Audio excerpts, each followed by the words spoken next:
Yo montaba la taberna, que en mi casa no la había cuando me casé. Y la trabajaba yo y mi marido. Y casi más lo trabajaba yo que él. Las tapas las hacía de pulpo, compraba el pulpo, lo preparaba y les ponía unas tapitas de pulpo y así. Y otras veces hacía un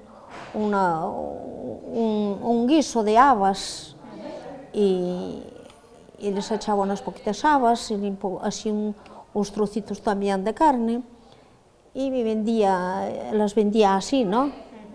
A varias, a veces, no todos los días, no eran iguales, porque el campo siempre fue esclavo, hasta ahora fue esclavo siempre, y la gente tenía que trabajar, y a lo mejor venía a la noche cansados de trabajar, y te pedían, a ver, ponme ahí un vino y ponme unas tapas, tal.